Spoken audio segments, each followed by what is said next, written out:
I can dream. Believe this is multiplying.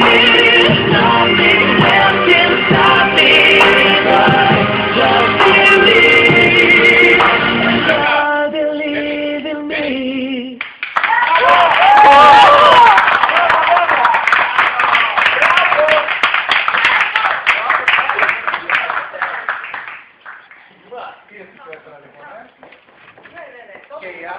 Και η Άννα μας θα καταφράσει να μας βοηθήσει η μετάφραση. Λοιπόν, Δήμα Μπιλάν, το μεγάλο φαβορί για την πρώτη θέση φέτος στην Eurovision. Εκτός από το Δήμα όμως και την Άννα, που την έχω προλάβει την μετάφραση, θα έχει και την παρακαλώ πάρα πολύ καλή συνάδελφη. Δείξτε εδώ τα...